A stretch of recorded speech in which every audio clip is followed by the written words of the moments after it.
So let us come to the next topic, which is the auction sale. Now you all understand what is auction sale. Auction sale, auction मतलब समझते हो ना यार? Auction क्या? नीलामी। नीलामी कौन करता है सर? कोई भी कर सकता है। ऑक्शन हाउस भी कर से भी आप करवा सकते हो या खुद भी परफॉर्म कर सकते हो, उसमें भी कोई प्रॉब्लम नहीं है। तो sir auction sale is the last topic.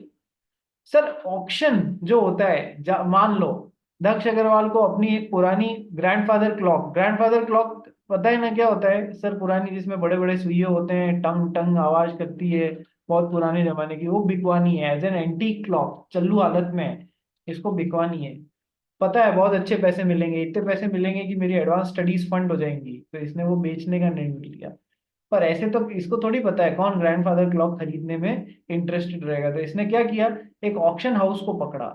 तो इस ऑक्शन हाउस को अपने बिहाफ पे इसने राइट्स दिए कि आप मेरे बिहाफ पे ऑक्शन परफॉर्म कर लीजिए। मतलब ये प्रिंसिपल हो गया, ये एजेंट हो गया इसका, ऑक्शन हाउस। ठीक है। ऑक्शन हाउस लोगों को इनवाइट करता है और पुरानी चीजें बेचता है, ऑक्शन करता है। तो सर ऑक्शन हाउस में मान लो सर जो भी एक ट्रेडिशनल मैनर है, उस तरीके से, ट्रेडिशनल मैनर के तरीके से सर सेल पूरी होती है। सबसे पहले तो ऑक्शन हाउस ने एडवर्टाइजमेंट दिया इन द न्यूज़पेपर कि आइए और मेरे यहाँ पर बोली लगाइए इस तारीख को, on the 30th of January 2025, on the 30th of January 2025 sir मेरे यहाँ पर ऑक्शन हेल्ड होगा जिसमें ये फॉलोइंग 10 आइटम्स ऑक्शन किए जाएंगे। ठीक है सर। सवेरे 9 बजे अहमदाबाद में इस स्ट्रीट पे हमारा ऑक्शन हाउस है, वहां पर सर एडवर्टाइजमेंट दे दिया। वो पढ़ के कोई मुंबई से अहमदाबाद पहुंच गया, सवेरे 9 बजे वहां 30 तारीख को पहुंचता है, देखता है बड़ा सा ताला लटक रहा है दरवाजे पे।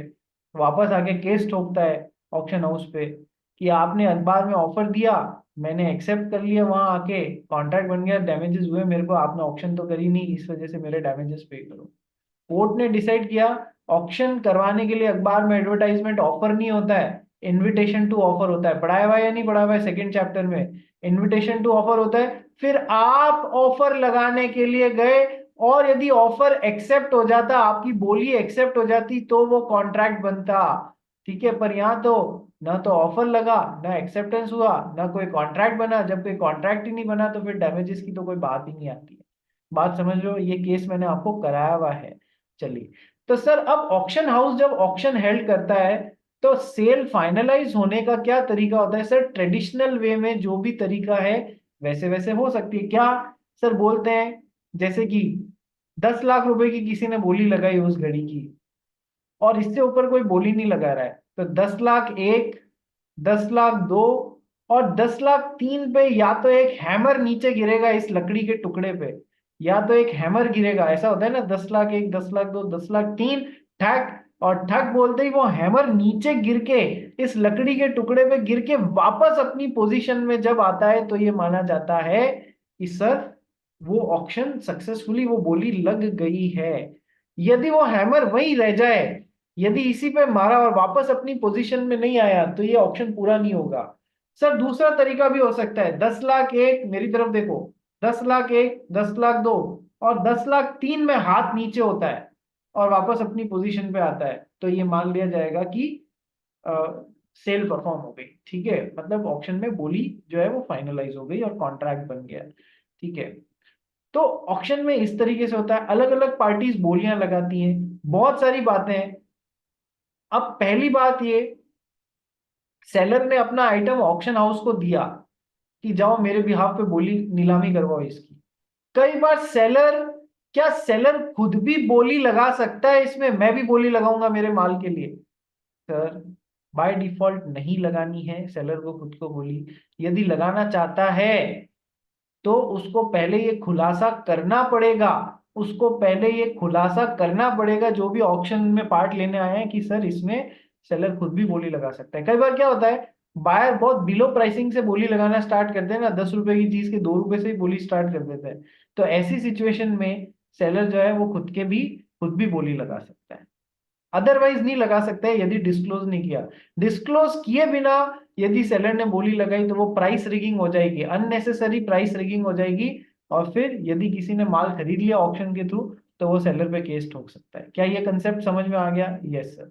दूसरा कंसेप्ट कि सर सेलर क्या अपने आदमी बिठा सकता है जो सेलर के बिहाफ पे बोली लगा रहे हो? सर सर ये तभी हो जब इस बारे में पहले से बता दिया गया, अदरवाइज नहीं, ऐसा नहीं हो सकता है।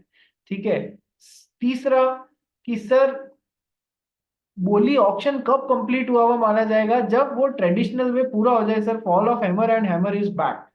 इसमें एक बहुत क्लासिक केस आया है, केस बोले तो एक सिचुएशन आई है क्या कि सर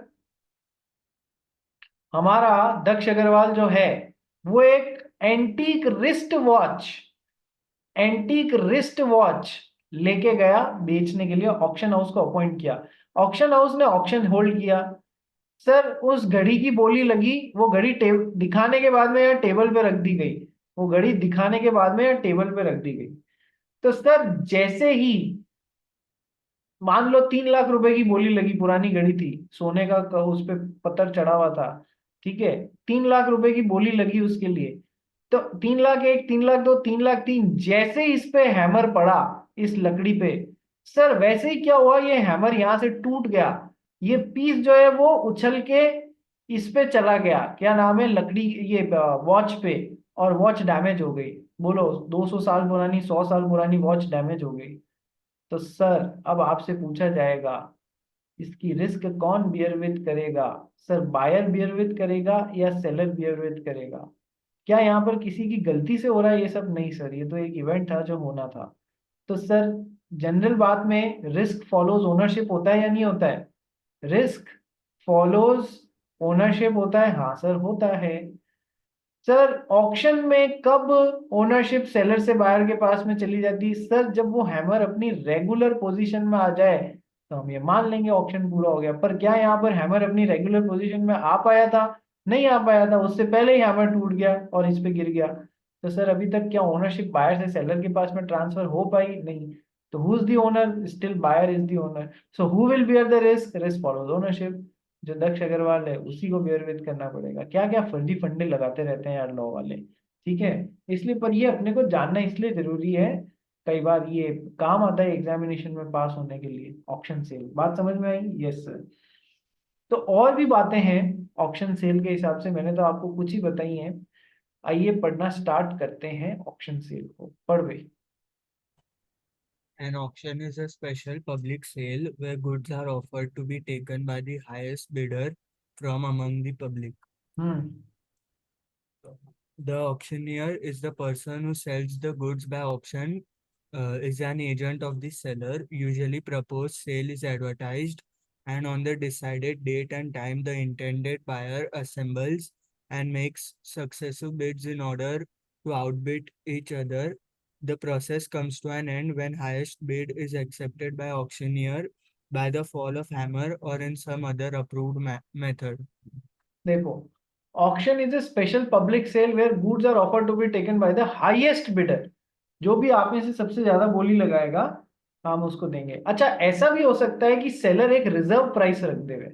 रिजर्व प्राइस मतलब इसके नीचे बोलियां नहीं लगेंगी, हम एक्सेप्ट ही नहीं करेंगे। 10 लाख रुपए से नीचे की बोली हम शुरुआत में एक्सेप्ट ही नहीं करेंगे। बात समझ में आ गई? रिजर्व प्राइस भी ऑक्शन में रखी जा सकती है। Auctioneer is the person who sells the goods by auction, he is an agent of the seller. बोला ना, सेलर क्या एक ऑक्शनियर को अपॉइंट करेगा as is agent to sell the goods. Usually propose sale is advertise. Generally क्या होता है, उस सेल को ऑक्शन का एडवर्टाइजमेंट किया जाता है और डिसाइडेड डेट एंड टाइम पे इंटेंडेड बायर आते हैं, ऑफर देते हैं, सक्सेसिव बिड्स लगाते हैं, एक दूसरे का ऑफर काटने की कोशिश करते हैं उस दिन पे। Process comes to an end when the highest bidders bid is accepted. हाँ 10 लाख से ऊपर कोई बोली है कि नहीं है, उसकी बिड एक्सेप्ट कर लेते हैं, तब प्रोसेस एंडिंग की तरफ बढ़ जाती है by the fall of hammer और some in other approved manner. 1 lakh 1, 1 lakh 2, 1 lakh 3, तो जैसे ही यूं किया सर वैसे ही फॉल ऑफ हैमर, हैमर जाके अपनी जगह पे आ गया तो कंप्लीट। ठीक है, बात समझ में आई? और in some other approved manner. ठीक है। What are the rules of auction sale? Point number 1। Where goods are sold in lots.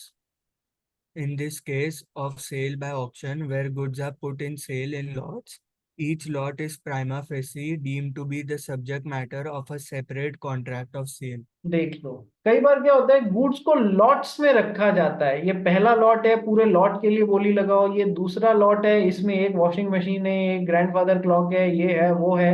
ये पहला लॉट है, इसमें सोफा है, इसमें टेबल है, चेयर है, फर्नीचर है। ऐसे लॉट्स में भी होता है।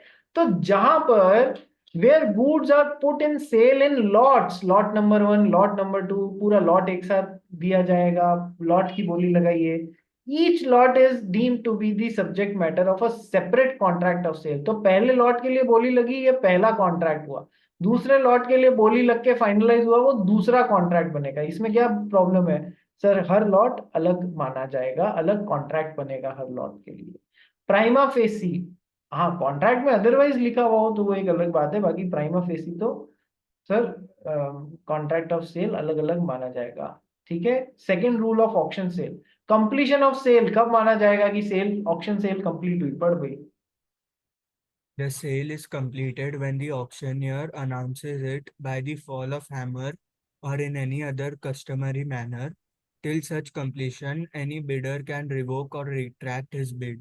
जब तक फॉल ऑफ हैमर नहीं हुआ है या दूसरी कोई तरीका जिससे सेल कंक्लूड नहीं हुई है, मैंने कोई बिड लगाई, मैं वो वापस भी ले सकता हूं। ठीक है। The sale is completed when auctioneer announces it by fall of hammer और इन एनी अदर कस्टमरी वे।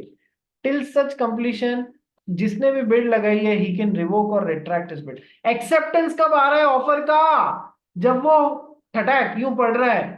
जो ठटाक पड़ने से पहले तुम अपना ऑफर रिवोक कर सकते हो या नहीं कर सकते हो? यस सर, कर सकते हो ना। अपन ने revocation of offer and acceptance पढ़ा या नहीं पढ़ा है? Yes sir. उससे वो तुम्हारे लिए एक्सेप्टेंस आ रही है, तो जैसे ही तुम्हारे लिए एक्सेप्टेंस आ रही है उससे पहले पहले तुमको रिवोक है भाई, नहीं मेरा ऑफर मत मानना, ऐसे बोलना पड़ेगा, उसको सुनना सुनाना पड़ेगा, तब वो रिवोक होगा। Point number 3, right to bid may be reserve by seller. Seller खुद बिडिंग कर सकता है क्या अपने ही माल के लिए? सर वैसे तो नहीं करनी चाहिए, पर यदि करनी है तो फिर रिजर्व करवाओ, फिर ही करो, अदरवाइज मत करना। नहीं तो उल्टा पड़ जाएगा बात। ठीक है। नहीं तो ये मान लिया जाएगा आप चोरी कर रहे हो, गद्दारी कर रहे हो। यस। ठीक है। चलिए, बेईमानी कर रहे हो, सही शब्द ये, बेईमानी कर रहे हो। Right to bid may be reserve by seller पढ़ो। Where a seller expressly reserves his right to bid, he may do so either by himself or by appointing a person to bid on his behalf. Where a seller expressly reserve his right to bid, हाँ मैं भी bid कर सकता हूँ, वो खुद भी कर सकता है या अपने बिहाफ पे एक पर्सन को भी कर सकता है। जहां उसने रिजर्व नहीं किया वहां उसको करना ही नहीं चाहिए ये काम। ठीक है। Point number 4, where sale is not notified by the seller regarding right to bid, जहां पर सेलर ने खुद ने या अपने एक आदमी को बिठा के बिडिंग में पार्ट लिरवा दिया खुद के बिहाफ पे, गलत काम कर रहा है यदि उसने अनाउंसमेंट के बिना ऐसा किया तो, नोटिफिकेशन के बिना ऐसा किया तो ये तो धोखा हो जाएगा। जो भी बायर बोली लगा रहे हैं, प्रोबेबल बायर, उनको पता ही नहीं पड़ेगा और अननेसेसरी प्राइस रिगिंग हो जाएगी। बात समझ में आई? तो जहां पर सेल नोटिफाई नहीं करी गई है by the seller regarding right to bid, वहां पर क्या होगा? सर ये तो फ्रॉड हुआ ना उसके साथ में, बायर, प्रोबेबल बायर के साथ में। सर उस हिसाब से काम होगा फिर, फ्रॉड के हिसाब से। ठीक है, पढ़ भाई। Where the sale is not notified to be subject to a right to bid on behalf of the seller, it shall not be lawful for the seller to bid himself or to employ any person to bid at such rate, or for the auctioneer knowingly to take any bid from the seller or any such person, and any such sale contravening this rule may be treated as fraudulent by the buyer. Okay. तो sir ये मान लिया जाएगा कि sir fraudulent तरीके से buyer ने cell लगाई है। और फ्रॉड का अंजाम क्या होता है सर? कॉन्ट्रैक्ट जो है वो वर्डेबल होता है at the option of the buyer, जिसके साथ में धोखा हुआ है वो चाहे तो कंटिन्यू करे चाहे तो रिसेंड कर दे। ठीक है, इजी है ना, कोई इसमें ज्यादा समझाने वाली बात थोड़ी है ना। नेक्स्ट चलते हैं रिजर्व प्राइस। बता चुका हूं ना मैं रिजर्व प्राइस का कंसेप्ट क्या होता है। सर इससे कम में माल की बोली नहीं एक्सेप्ट करी जाएगी, मिनिमम इतने से बोली चालू करो। रिजर्व प्राइस, पॉइंट नंबर 5 पढ़ भाई। The seller may notify that the sale is subject to reserve price or upset price below which the goods will not be sold. ठीक है, आपको अपना माल इससे नीचे नहीं बेचना है तो आप रिजर्व प्राइस भी हो सकता है, जनरली होती है रिजर्व प्राइस रखी जाती है। नहीं तो पता पड़ेगा लाख रुपए की चीज की लोग 10 रुपए से बोली लगाना चालू कर रहे हैं। कितना ही कितना ही मतलब भयावह और दयनीय स्थिति होगी है कि ₹1,00,000 की चीज की बोली 10 रुपए से। बता, रिजर्व प्राइस 1,00,000 है, इससे कम की बोली एक्सेप्ट ही नहीं करी जाएगी। Pretended bidding just for price rigging, गलत बात है। If the seller makes pretended bidding by appointing people who do not intend to purchase the goods but makes bids in order to raise the bids in auction, the sale is voidable at the option of the buyer. If the seller makes pretended bidding by appointing people who do not intend to purchase, जो purchase करना तो चाहते ही नहीं है, बस वो bid लगा रहे हैं ताकि और लोग उससे ज्यादा बिड लगाएं तो प्राइस रिगिंग हो जाए, तो in order to raise the bids in auction sale is voidable at the option of buyer. वही एक तरीके का फ्रॉडुलेंट एक्टिविटी जो है, तो वॉइडेबल हो जाएगी सेल, पता पड़ जाता है उनको तो। नेक्स्ट, एडिशन और deduction of amount of increase और डिक्रीज इन टैक्सेस। कई बार क्या होता है जब आप ऑप्शन कंडक्ट कर रहे हो उसमें और फाइनलाइज होने के दौरान रेट ऑफ टैक्स चेंज हो जाती है। पहले जिस चीज पे 28% टैक्स लग रहा था उस पे 18 लग सकता है, जिस पे 18% टैक्स है उस पे 28 लग सकता है। इंक्रीज भी हो जा सकता है, डिक्रीज भी हो सकता है। तो सर जो भी इफेक्ट आया है वो इंक्रीज या डिक्रीज किया जा सकता है। यदि टैक्स रेट कम हो गई है तो सर रिड्यूस टैक्स रेट से कैलकुलेशन करके आपको माल को दे देना है, और यदि इंक्रीज हुई है तो इंक्रीज के हिसाब से दे देना है। ठीक है, पढ़ गई। The amount of such tax or increase of tax shall be मैं क्या added to यहाँ the से पढ़ना? yeah, okay. Unless a different intention appears from the contract, any increase or decrease of customs or excise duty on goods and tax on the sale or purchase of goods subsequent to the sale shall be dealt as under. ठीक है, cell के बाद में जो भी ये जब final कागजी कार्रवाई होती है, टैक्स वैक्स वो सब कैलकुलेट किया जाता है, तो sir customs and excise duties लगती है, कोई चीज इंपोर्ट कर रहे हो या मैन्युफैक्चर कर रहे हो तो। ठीक है, जीएसटी वगैरह लगती है, टैक्स ऑन सेल और परचेज, वही गुड्स एंड सर्विस टैक्स। ठीक है, subsequent to the sale shall be dealt as under. यदि इंक्रीज हो गया है तो सर इंक्रीज वाला जितना इंक्रीज हुआ है वो कॉन्ट्रैक्ट प्राइस में ऐड करके सेलर पूरा भरने के लिए बाध्य होगा, उससे रिकवर करी जा सकती है। डिक्रीज हो रहा है तो उसका फायदा आपको सेलर को फायदा आपको बायर को देना पड़ेगा। इंक्रीज हो रहा है तो बायर को इंक्रीज प्राइस भरनी पड़ेगी, और यदि डिक्रीज हो रहा है तो वैसा करना पड़ेगा। The amount of decrease tax shall be deducted from the contract price by the buyer and he shall not be liable to pay for such deduction. ठीक है, ये बेसिक था ऑप्शन सेल का। थोड़े बहुत जब क्वेश्चंस करेंगे ना तो कुछ नए एंगल्स भी आप लोगों को पता लगेंगे। फाइन, चलिए अब ये पीछे वाले जो क्वेश्चंस हैं जो नहीं किए हुए हैं, यदि कुछ किए हुए भी हो सकते हैं कुछ नहीं भी किए हो सकते हैं, एक बार देख लो ये करना, और क्वेश्चन बैंक जो अनपेड सेलर का कल दिया था वो पूरा कर लेना। ये दो क्वेश्चंस करने हैं, ये दो काम आपको करने हैं, फिर कल की क्लास होगी। अब कल की क्लास कितनी बजे रखनी है मुझे ये बता दो।